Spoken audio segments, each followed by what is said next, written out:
కూటమి కోటలు బీటలు వారుతున్నాయా? పవన్ కామెంట్స్ తో తెలుగుదేశం నేతల్లో అసహనం కనిపిస్తోందా? 6-7 నెలల్లోనే జనసేన టీడీపీల మధ్య గిల్లి కజ్జాలు మొదలయ్యాయా? తిరుపతిలో జరిగిన తొక్కిసలాట ఘటనపై టీడీపీ జనసేనలు భిన్నంగా స్పందించడాన్ని ఎలా చూడాలి? టీటీడీ చైర్మన్ పవన్ పై ధిక్కార స్వరం పెంచడాన్ని ఏమనుకోవాలి? ఈ ఘటనతో పవన్ అందరితో భేష్ అనిపించుకుంటుంటే టీడీపీ ఎందుకు పవన్ వైపు గుర్రుగా చూస్తోంది? ఏపీలో రాజకీయం రసకంధాయంలో ఉంది. పవన్ కళ్యాణ్ ముక్కుసూటి వైఖరితో తెలుగు తమ్ముళ్లలో కంగారు మొదలైనట్లు కనిపిస్తోంది. తిరుమల లడ్డూ ప్రసాదం విషయంలో పవన్ తీసుకున్న స్టాండ్ అందరినీ ఆశ్చర్యపరిచిన సంగతి తెలిసిందే. ప్రాయశ్చిత్త దీక్ష అంటూ, సనాతన ధర్మం అంటూ డిప్యూటీ సీఎం పవన్ జనం దృష్టిని ఆకట్టుకున్న తీరు తెలిసిందే. తర్వాత లా అండ్ ఆర్డర్ అమలు చేయడంలో ఉదాసీనంగా వ్యవహరిస్తున్నారంటూ హోంమంత్రి అనితపై చేసిన ఘాటు వ్యాఖ్యలకు యావత్ టీడీపీ డిఫెన్స్లో పడ్డట్లయింది. మీకు చేత కాకపోతే నేనే హోంమంత్రి పదవి తీసుకోవాల్సి వస్తుందంటూ పవన్ చేసిన కామెంట్స్ అప్పట్లో పెను సంచలనానికి కేంద్ర బిందువుగా మారాయి. ఇప్పుడు తిరుపతిలో తొక్కిసలాట సందర్భంగా పవన్ అందరినీ క్షమాపణలు కోరాలంటూ చేసిన వ్యాఖ్యలు రాజకీయంగా పెద్ద దుమారాన్ని రేపుతున్నాయి. రాజకీయాల్లో నిబద్ధత చాలా అవసరం. తిరుపతి తొక్కిసలాట ఘటనకు ప్రభుత్వమే బాధ్యత వహించి జరిగిన పొరపాటుకు క్షమాపణ చెబుతున్నట్లు పవన్ ప్రకటించడంతో జనంలో ఆయన స్థాయి ఎక్కడికో వెళ్లిపోయింది. తప్పుని తప్పు అని బుకాయించకుండా ఒప్పుకోవడానికి ఎంతో ధైర్యం కావాలి.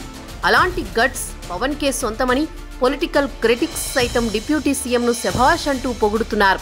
కూటమి ప్రభుత్వంలో కొనసాగుతూ ముఖ్య భూమిక పోషిస్తూ కూడా పవన్ ఇంత నిజాయితీగా తప్పు జరిగింది క్షమించమని మోకాళ్లపై నిలబడి మరీ బాధిత కుటుంబాలని, గాయపడిన వారిని కోరడంపై సర్వత్రా ఆయనపై ప్రశంసల వర్షం కురుస్తోంది. తన శాఖ కాకపోయినా, జరిగిన ఘటనతో తనకు ఏ రకంగా ప్రత్యక్ష సంబంధం లేకపోయినా భేషరతుగా క్షమాపణలు చెప్పడంతో పొలిటికల్గా పవన్ గ్రాఫ్ పైకి వెళ్లిపోయింది.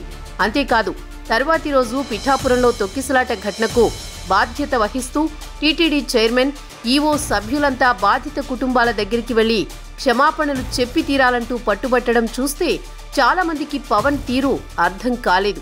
ఎప్పుడూ కవరింగ్ పాలిటిక్సేనా? ప్రతి చిన్న విషయానికి గత ప్రభుత్వాన్ని నిందించి తప్పుల తాలూకా మరకలు వారి మీద వేసేసి చేతులు దులుపుకోవడమేనా?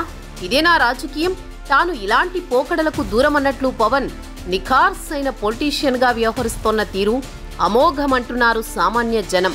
ఇలా ఉన్నది ఉన్నట్లు మాట్లాడే రాజకీయ నాయకుడు చాలా అరుదుగా ఉంటారని రాజకీయ విశ్లేషకులు సైతం పవన్ తీరుపై పాజిటివ్ కామెంట్స్ చేస్తున్నారు. వైసీపీలో ఓ వర్గం సైతం పవన్ డొంక తిరుగుడు లేకుండా సూటిగా మాట్లాడడాన్ని స్వాగతించడం విశేషం. ఇంతవరకు బాగానే ఉంది, కానీ పవన్ కట్టె విరిచి పొయ్యిలో పెట్టినట్లు మాట్లాడడం కూటమిని లీడ్ చేస్తోన్న టీడీపీకి మింగుడు పడ్డం లేదు. చంద్రబాబు పైకి నెగిటివ్గా ఎలాంటి కామెంట్స్ చేయకపోయినా టీడీపీ సానుభూతి పరులు, అనుకూల మీడియా పవన్ కామెంట్స్ పై కొంత అసహనంగా ఉన్నారని చెప్పాలి. సాంకేతికంగా పవన్ కూడా కేబినెట్లో మంత్రేనని, డిప్యూటీ సీఎం అనేది అలంకార ప్రాయమే తప్ప ముఖ్యమంత్రికి సరిసమానమైన పదవి కాదని, ఆల్టర్నేటివ్ అసలే కాదని చాలా మంది టీడీపీ నేతలు కామెంట్స్ చేస్తున్నారు. చంద్రబాబుతో చర్చించి పవన్ స్టేట్మెంట్స్ ఇస్తే బాగుండేదని, ఇండిపెండెంట్ గా వ్యవహరించడం పొత్తు ధర్మానికి తూట్లు పొడిచినట్లేనని తెలుగు తమ్ముళ్లు గుర్రుగా ఉన్నారు. అయితే చంద్రబాబు గాని, లోకేష్ గాని ఎక్కడా పవన్ తీరును తప్పు పట్టలేదు సరికదా, కనీసం ఈ విషయాన్ని పెద్దగా చర్చించడానికి కూడా ఇష్టపడడం లేదట. మొదట్లో టీటీడీ చైర్మన్తో పాటు పాలక మండలి సభ్యులంతా క్షమాపణలు చెప్పి తీరాలి అని పవన్ అన్నప్పుడు టీటీడీ చైర్మన్ భిన్నంగా స్పందించారు. ఎవరో ఏదో అడిగితే చేయాల్సిన అవసరం లేదంటూ మీడియా ముందు నోరు జారినా కొద్ది గంటల్లోనే తాను అన్నది పవన్ని ఉద్దేశించి కాదని, బాధిత కుటుంబాలకు క్షమాపణలు చెబుతున్నానని ప్రకటించి సమస్య మరింత పెరగకుండా నీళ్లు చల్లే ప్రయత్నం చేశారు. నిజానికి చంద్రబాబు నుంచి టీటీడీ చైర్మన్, మంత్రుల వరకు అందరికీ పవన్ పై నెగిటివ్ స్టేట్మెంట్స్ ఇవ్వొద్దనే స్పష్టమైన ఆదేశాలు వెళ్లాయనే టాక్ టీడీపీలో చక్కర్లు కొడుతోంది. అందుకే టీటీడీ చైర్మన్ వెంటనే స్పందించి పరిస్థితిని చక్కదిద్దేందుకు క్షమాపణలు కోరారని తెలుస్తోంది. కూటమి ప్రభుత్వం ఏర్పాటై ఏడాది కూడా కాకముందే ఇలాంటి మిస్అండర్స్టాండింగ్స్ మంచివి కాదని టీడీపీ అనుకూల మీడియా సైతం తమ ఎడిటోరియల్లో సున్నితంగా హెచ్చరిస్తోంది. కూటమి పార్టీలు సమిష్టిగా ఉంటూ వైసీపీని కనుమరుగు చేయాలి తప్ప ఇలా చిన్న చిన్న అంశాలకి బయటపడిపోయి జగన్ అండ్ కోకి అస్త్రంగా మారకూడదనేది టీడీపీ అనుకూల వర్గం కోరుకుంటోంది. ఏది ఏమైనా పవన్ కు మాత్రం జనంలో రాజకీయంగా మంచి మార్కులు పడుతున్నాయి.